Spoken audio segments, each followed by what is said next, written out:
जरा सोचो, एक छोटा सा पिंजरा, अंदर एक अकेला चूहा। उसके पास पीने के लिए दो ऑप्शंस हैं, सादा पानी या मॉर्फिन वाला पानी। हर दिन चूहा नशे वाला पानी चुनता है। यही वो आम पिक्चर है जो हमारे दिमाग में एडिक्शन की होती है, एक बेबस प्राणी जो किसी सब्सटेंस का आदी हो गया है। साइंटिस्ट्स यही दिखाना चाहते थे। उन्होंने हमें बताया कि एडिक्शन सिर्फ ड्रग के बारे में है, लेकिन क्या होगा अगर ये पिक्चर पूरी नहीं थी? क्या होगा अगर इस कहानी में और भी कुछ था? 1970 के दशक में ब्रूस अलेक्जेंडर नाम के एक मनोवैज्ञानिक को लगा कि इस रिसर्च में कुछ कमी है। उनका मानना था कि चूहे का एनवायरनमेंट, अकेलेपन और निराशा की भावना उसकी लत में एक अहम भूमिका निभाती है। उन्होंने अपने थ्योरी को एक रेडिकल एक्सपेरिमेंट से परखने का फैसला किया। अलेक्जेंडर ने अपने एक्सपेरिमेंट को रैट पार्क कहा।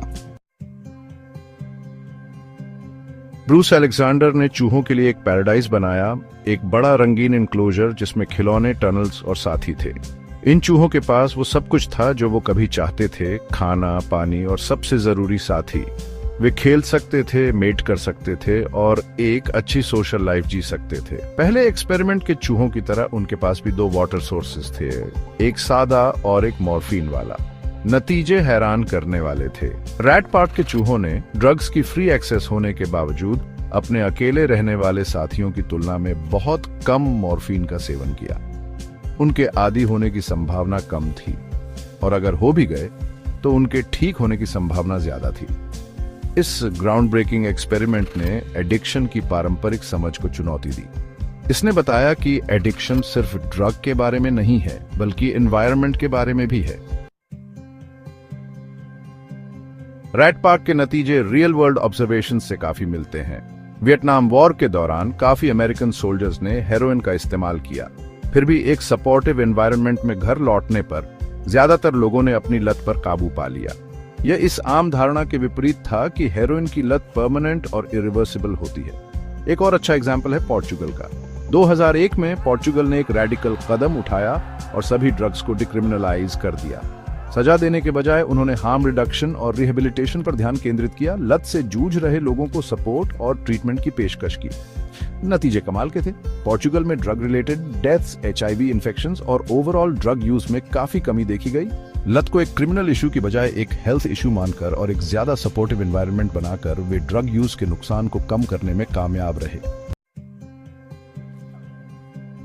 रैट पार्क के चूहों, वियतनाम वॉर के वेटरन्स और पोर्चुगल की ड्रग पॉलिसी की कहानियां एक अहम बात की ओर इशारा करती हैं। एडिक्शन को अलग थलग करके नहीं देखा जा सकता। यह पर्सनल वल्नरेबिलिटी और हमारे रहने वाले एनवायरनमेंट का एक कॉम्प्लेक्स इंटरप्ले है।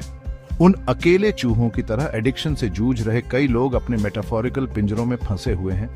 गरीबी, ट्रॉमा, अकेलापन और अपॉर्चुनिटीज की कमी। ये पिंजरे उनकी वल्नरेबिलिटी को बढ़ा देते हैं और एडिक्शन के चंगुल से बचना मुश्किल बना देते हैं। अगर हम सच में एडिक्शन का समाधान करना चाहते हैं तो हमें लोगों के लिए ज्यादा रैट पार्क्स बनाने होंगे। हमें ऐसे कम्युनिटीज बनाने की जरूरत है जो सपोर्ट, कनेक्शन और बिलोंगिंग की भावना प्रदान करें। हमें mental health services, affordable housing और जॉब अपॉर्चुनिटीज में इन्वेस्ट करने की जरूरत है। एडिक्शन के मूल कारणों को दूर करके और एक ज्यादा ह्यूमन और सपोर्टिव सोसाइटी बनाकर हम लोगों को उनके पिंजरों से मुक्त होने और स्थायी रिकवरी पाने में मदद कर सकते हैं।